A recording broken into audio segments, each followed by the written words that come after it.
Okay, we're in the second part of Checking Out My History by John Agard. And in the first part, we went into more detail than usual about the meaning behind the poem, the feeling behind the poem. It's actually a reasonably straightforward poem in itself. Remember, it's all about John Agard's identity. And yes, it's a personal poem to him, but actually the theme is universal. The British have blinded many people's education in what was the British Empire and then the British Commonwealth by giving a Eurocentric view of history. So that idea of identity comes through, and we've already talked about John Agard's use of his own language, his idiolect, his Creole, because the language that we speak is a very important part of our own culture and our own identities. So lots and lots about identity.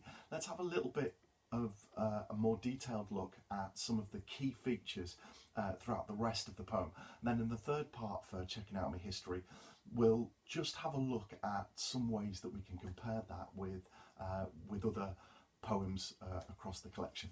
So what we're going to look out for in this particular section, we're going to look out for the italics, we're going to look out for shorter lines, we're going to look out at John Agard's use of humour, we're going to look at verbs, and we're going to look at figurative metaphorical language. That bit actually goes more with the shorter lines, with that italic section that recurs a couple of times through the poem. So we've looked at the first two sections, Them Tell Me and Bandage Up My Eye with My Own History. So let's have a look at how he juxtaposes the English-centric, Eurocentric, white-centric history with what he feels is his culture, his identity. Dem tell me about 1066 and all that. Well, we know about 1066, don't we? The William the Conqueror coming over in the Norman invasion into Britain. Very important in France and England, not too important anywhere else in the world. Dem tell me about Dick Whittington and he cat. Now, that's an interesting juxtaposition, 1066 and all that. It's a phrase, an idiom that comes into to English consciousness, 1066 and all that. And it's a shorthand way of looking at the whole of British history. So it's really important that John Agard starts with that. Then tell me about 1066 and all that. But all that is also quite dismissive, isn't it? It suggests that all of that nonsense, all of that history isn't important, and it isn't in a world scale. It might be quite important to us in Britain, to those in France, actually generally speaking, not too important worldwide. But we juxtapose something that does have some cultural significance to something that is more humorous. Then tell me about Dick Whittington and he cat. That idea that Dick Whittington has a cat seems to become important in British culture. I've talked about the pantomimes of Dick Whittington. We know that Dick Whittington had a cat. Has that got any impact on British history? Of course it hasn't. So by juxtaposing things that are still quite culturally significant for British history with things that are so daft, John Agard in that way is making his history more important, but making the view of history that he was given by the white Europeans, by the white British, so ludicrous. It seems so silly in comparison. And then we juxtapose those two examples, 1066 and all that, and Dick Whittington and his cat, with Toussaint Louverture. No, them never tell me about that. And then we go into the shorter lines. Now let's have a look at the shorter lines. Toussaint, a slave with vision, lick back Napoleon battalion, and First Black Republic, born Toussaint de Thorn to the French, Toussaint de beacon of the Haitian Revolution. So you've got that sense of rhyme that comes through, and you can imagine as a performance poet, John Agard rattling through those rhymes. It's got lovely internal rhyme within there, close half rhymes, but all of it ties together with the shorter lines. They're meant to stand out. The rest of the poem is written in much longer lines, but the italic sections, when John Agard talks about his own history, are shorter. Why are they shorter? Well, first of all, they're shorter because they do stand out. That's what stands out to him culturally for his identity. But you've got to think about why you would speak lines quicker. Why do we speed up our voices? Well, one of the main reasons we speed up our voices is when we become passionate about something.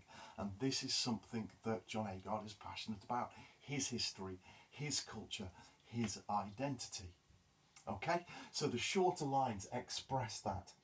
We've also got the bringing in of figurative, metaphorical language. Most of the rest of the poem is fairly literal. But when John Agard talks about his own history, um, it's more figurative. And we know that metaphorical figurative language has more than one meaning, it's deeper. So that in itself signifies the importance to him. He's more inspired by that view of history than Dick Whittington and Hicat. To Saint the Slave with Vision, lick back Napoleon. Notice the use of the dialect terms there, lick back Napoleon. But it's a sense of passion that he's beaten Napoleon, a sense of pride to John Agard's own identity. The first Black Republic born. Now that's got worldwide significance, hasn't it? Haiti, the very first Black Republic. We don't know about that in Europe. Generally speaking, it's not part of the history that we are taught, but that has cultural significance all over the world, and clearly that's something that chimes, that John Agard identifies with. The beacon of the Haitian Revolution. Notice the use of beacon, we've got that metaphor, a beacon giving out light, giving out hope, giving out warmth. That use of the metaphor of the beacon signifying the start for a revolution right across the world, the signal to other Black republics to form, to follow in Haiti's ways. So that's really important there as well. Then we get on to some more humour. The humour is there to ridicule this British view of what history should be. Then tell me about the man who discovered the balloon. Well, we probably don't know who it was who discovered the balloon. I certainly don't. It's probably Googleable. But I don't know who that is. But again, it's just using ludicrous examples of the sort of things that we learn in an Anglo-English, European, white-centric view of history. And the cow who jumped over the moon. Now again, you know, it's important in our nursery rhymes. The dish ran away with the spoon, and the cow who jumped over the moon. It's all nonsense. It doesn't really mean anything, does it? But that's something that's etched onto our consciousnesses. Then tell me about the dish ran away with the spoon, but never tell me about Nanny de Maroon. And again, we've got from ludicrous examples, humorous, ridiculous examples, juxtaposed with real important cultural information. Nanny de Maroon we talked about before. Nanny, seafar woman of mountain dream, firewoman struggle, hopeful stream to freedom river. Look at the lexical field there used.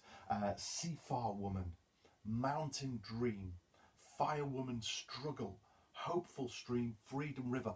Lots of language of aspiration and freedom, and the revolt to slavery that Nanny de Maroon led is crucial here. But again, Agard is using that figurative, metaphorical language in order to get across that deeper cultural significance, that importance to him, that idea of aspiration and hope and freedom that is a universal theme to all of us, but so culturally significant for John Agard and for those in the Caribbean and Africa in particular, perhaps. Something that this English-centric history never teaches. So again, we've got the juxtaposition between the historically significant in a European sense to a ridiculous example to much more culturally relevant information for John Agard. Them tell me about Lord Nelson and Waterloo, but them never tell me about Shaka, the Great Zulu. Them tell me about Columbus in 1492, but what happened to the Caribs and the Arawaks too? So the Caribs is the etymological root of the Caribbean, the people who were indigenous to the Caribbean before we went and called it the Caribbean. So again, you've got that juxtaposition between a white-centric and a black-centric example. Look at the language used in the next bit. Then tell me about Florence Nightingale and She Lamp. Now, Florence Nightingale is really important, and I talked about her before in order to juxtapose her with Mary Seacole. They did the same job. Mary Seacole forgotten, Florence Nightingale remembered and celebrated. and yet Mary Seacole did much, much more because of her resistance to the racism of being told no, she could not go out to help British troops, of how Robin Hood used to camp. And actually the significance of Robin Hood is taken away with that verb to camp, as if he just camped in Sherwood Forest. We don't really know much, do we, in terms of what Robin Hood really did, apart from that taking from the rich and giving to the poor. But actually Agard makes a humorous example of it. Dem tell me about old King Cole was a merry old soul. And again, I've talked about how we don't even know who old King Cole was, and yet he's etched onto our consciousness. But dem never tell me about Mary Seacole. Now, once again, we have the italics, the shorter line, showing his passion, showing his inspiration he takes from Mary Seacole. From Jamaica, she travelled far to the Crimean War. She volunteered to go, and even when the British said no, she still braved the Russian snow. And then a healing star among the wounded, a yellow sunrise to the dying. So again, those use of metaphors, the healing star, the bringer of light in the darkness, the star, of course. A yellow sunrise to the dying. I've talked in many of these poem presentations about how sunrises are so important as a symbol of hope and a new dawn. Again, that idea is used by John Agard to talk about how Mary Seacole brought hope to the dying in the Russian snow. So much more figurative language used about Mary Seacole than used in a direct juxtaposition with Florence Nightingale. And then the final stanza, dem tell me what dem want to tell me. We've got this cyclical structure from the beginning to the end. It is exactly the same. We start off with what is imposed upon John Agard, imposed upon all the British Commonwealth from the British education system. But the fact that it's both repeated, the use of repetition there suggests the never-ending use of British history. There was no shaking from it, and that cyclical structure just emboldens that idea, highlights and strengthens the idea that it was repeated over and over again, the same sort of cultural appropriation of the British onto its empire, onto its Commonwealth. But now, I checking out me own history. Look at the pronouns, me own history. It's his history, what belongs to him. And I think we might call that our quote for this section. Checking out me own history. Okay? Because it's that use of pronouns there, my own, belonging to me. I've talked about the idiolect, the language that belongs to him. We've talked about the Creole. We've talked about the history that belongs to him. But it's my own history, me own history. And that's how he gets his identity. That is how he learns his place in the world, and how many people growing up in the British Empire would have wanted to learn about their own world. Carving out me identity. We talked about the use of verbs there. Notice the verbs blind and bandage. We talked about the juxtaposition in part 1.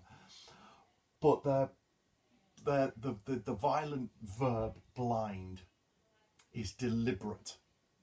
The deliberate imposition of the British education system. Carving is equally violent, but it's John Agard passionately wanting to find his own history. He is going to make his own path. And carving, if you carve into something, you're making it permanent. It's reminiscent perhaps of carving a name into a tree, or carving a name into stone, that something remains forever. Carving is permanent. So he is making his history permanent.